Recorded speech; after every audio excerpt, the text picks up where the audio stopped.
So yun mga farm, dito tayo ngayon sa Narciso. Bibisitahin tayong property na 1.8. Ito pong video na to ay ginagawa ko po para po doon sa backup video na 1.8 hectares natin na beachfront. Ang katumbok po na ito, kung makikita nyo po itong tinuturo ko po sa inyo, yan po ang katumbok niyan ay dito na po, sa tapat na ito. Ito pong property na to ay tuhog na mga farm ng provincial highway, provincial road. Dito po yun ang tumbok na papunta po dito. Kung tutuusin po natin, ang frontage po nito ay mahigit 200 po. 200 meters sa frontage po nito. Ganoon din po siya, shoreline. Ay, makikita nyo hanggang dun pa po yan, no? Paikot po yan dun. Kaya tara mga farm, punta natin yung isa pang boundary ng property o yung hangganan para makita nyo po kung gaano kahaba ang frontage po na ito property na to. Lampas 200 meters mga yung frontage nito. Lampas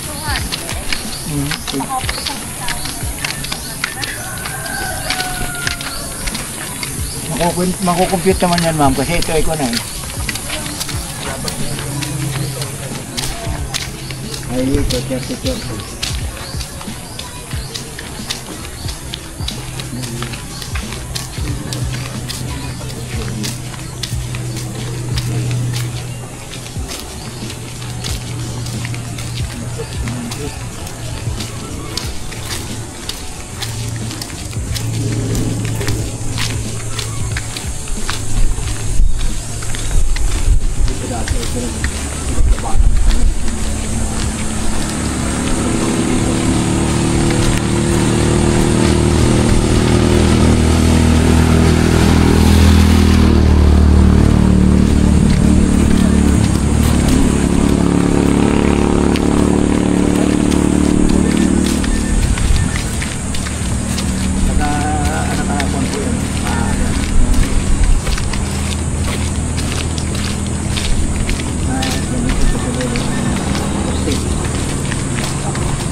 Ganda yung mag-relate niya.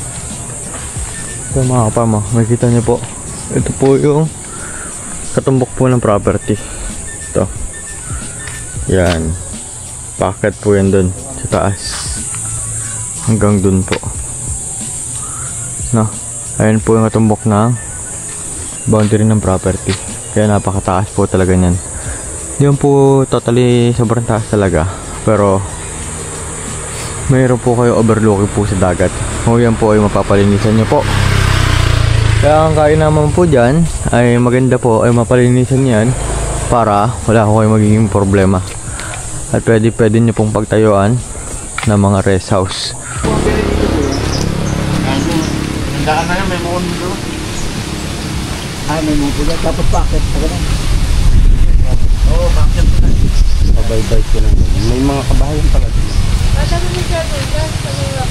Lubig ko ang May muon doon, yung madaan na yun. Yung malapit na kayo.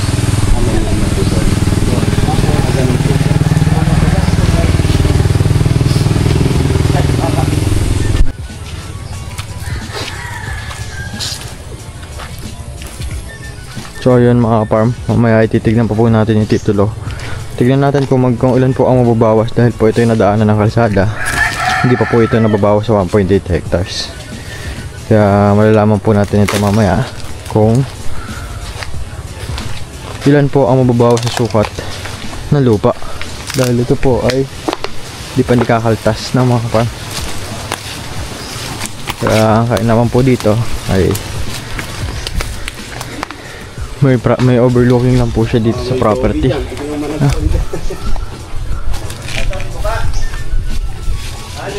Dito na tayo sa overlooking mo dyan.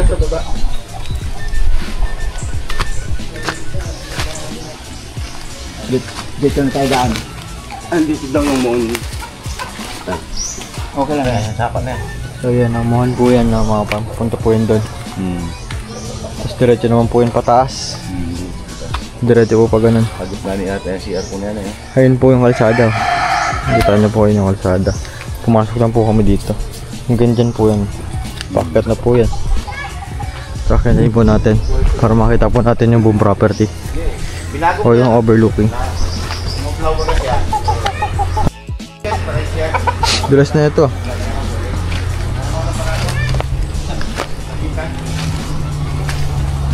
Tiraan po.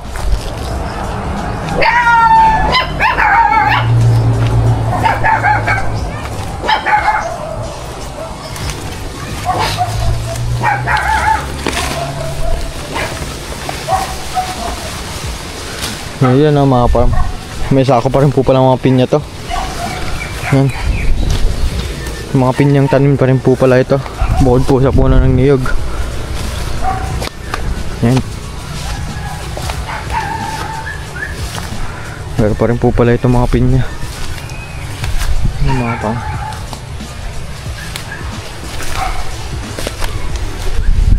Bukod po doon, meron pa rin po pala isang puno ng mangga dito sa loob ng property. Yan. Yan o. Dahil mga mangga. Halos puro manggang tanim. Tsaka puno ng buko. Pahaba. Ito hindi na to. Meron din po itong bayabas. Mga farm. Ito bayabas to. Yan. Bayabas din. Ito pa.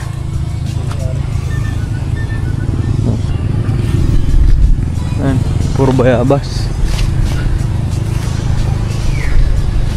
Ito mga farm na. Ito naman pong property na to ay hindi ganun kataas. Slope lang po ito mga farm. Hindi na po kami mahirapan umakyat. Ayun o. Ayun o. Yung overlooking niya tayo no. Pag ganyan lang po ang itsura ng lupa oh. Dito yung ano yan. Ayan, packet pa ganun. Hindi po siya pa ganun ha. Packet na pa ganun. Papunta po ng paganto. Packet, dahan-dahan lang po yung pag-akit niyan mga farm. Kaya hindi ko kayo hahapuin pag umakyat kayo. May ibang property po kasi na sa unang tingin parang slope po. Pero pag inakyat nyo na po, hahapuin po kayo.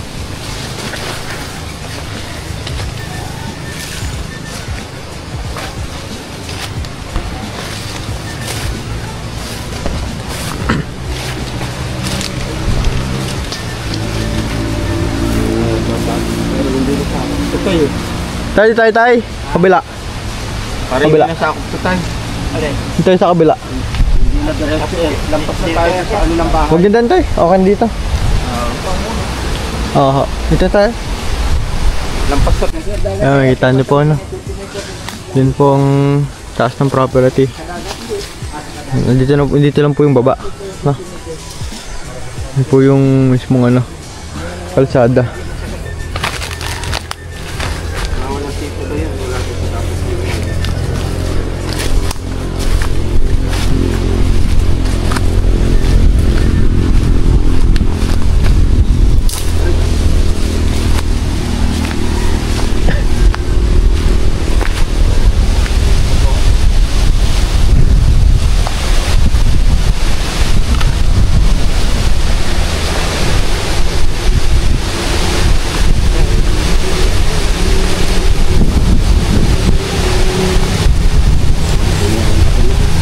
Pinya oh. Puro mga pinya ang tanim. Meron pa po doon.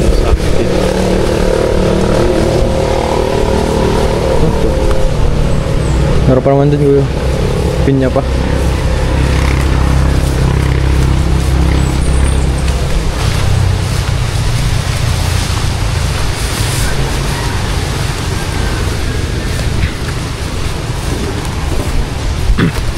Itong kalamansi na to, sakop nyo pa rin po ito. Yan. Kasama pa po yun, kalamansi na yun. Ito rin po sa kabila. Pati mga saging po dito sa parting to, ay sakop nyo pa rin po yan. Sa inyo pa rin po yan. Ang frontage po pala na ito ay siguro lagpas pa po ata ng 200 meters dahil po ito ay napakahaba po talaga ng frontage. Napakalawak po talagang frontage niya ito mga farm.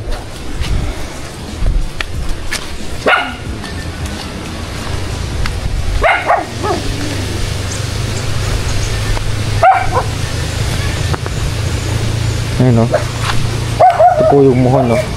Diretso po yan, pupunta doon. Pupunta rin po dito yung muhon packet.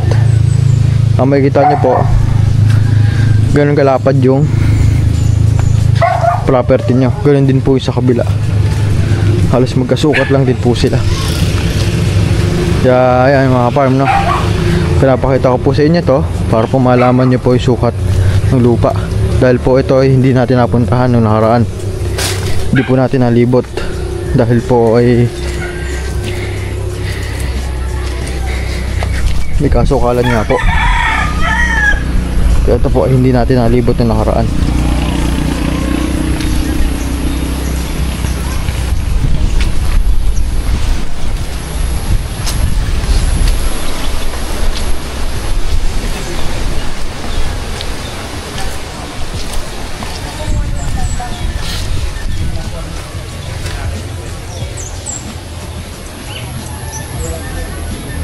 May bunga pa ko. Ganun po kahaba yung frontage ng property. Ganun din po sa lakeshore. Kung makikita nyo po, ayan o, mga farm. Pakaganda po ng property niya mga farm. Dahil ito po ay tabing dagat. Makikita nyo po no, makalat lang talaga sa ngayon. O hindi na po nililinisan dahil po hindi na po nalagaan ng seller. Kaya ito po ay pasadyang binabibenta na po ng may-ari. Itong property na po na ito ay napakaganda naman mga kapar. Nakikita niyo po. Ayan o, mga tanim pa kung buko na maliliit pa. May kababaan pa po yan mga kapar. Hindi po siya ganun kataas. Kaya mapapakinabangan niyo pa po ito ng mahaba panahon. At ideal din po ito paglagay ng cottage. Ayan o. Ito, pwede po kayo dito magtayo ng cottage mga ka-farm. Ayun no, makikita nyo, ikutin natin camera.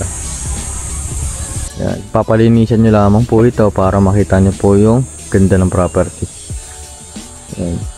Dito po tayo sa beachfront o sa lakeshore.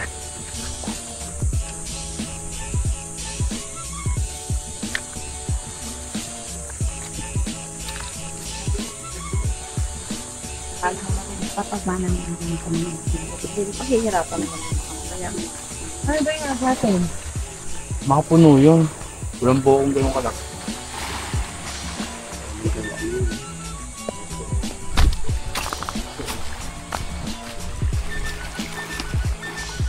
Ito, nakakapar mo.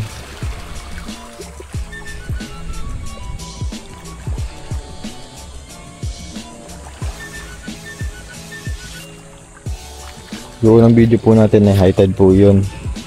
Pero naman po ay hindi high tide, no?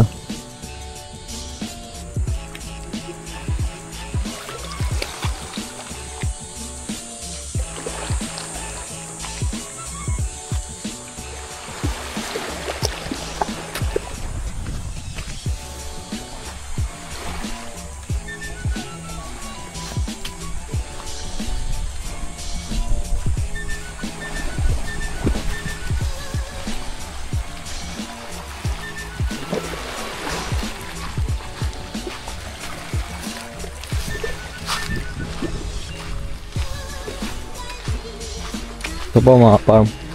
Kung ano po yung katumbok ng puno ng saging doon, ay ng mangga doon. Kung ano po yung katumbok po ng mangga na doon. Kung ano po ang katumbok ng puno ng mangga po doon, ganoon din po ang tumbok nandito. Katumbok din po yan mga farm.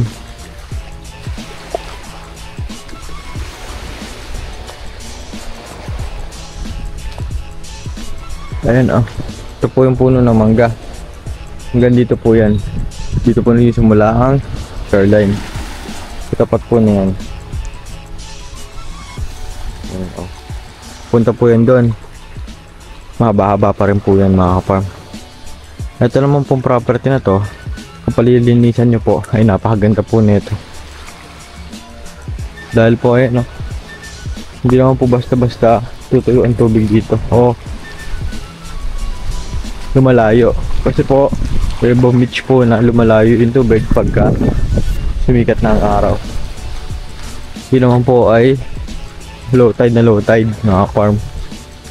Pero naman po ay hindi. Dahil kung mag high tide naman po siya, ay umabot po hanggang dito. Yan. Or hanggang dito.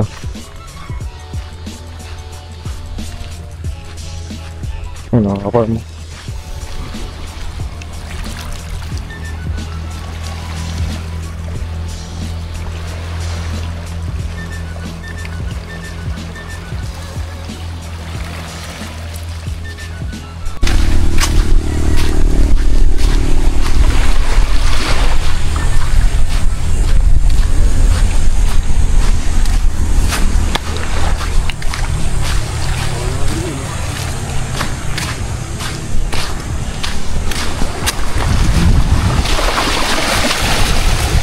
Ganyan pa po yan mga farm.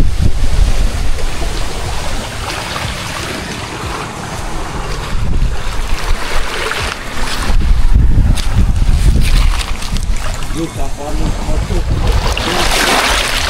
Hindi, parang yung auto.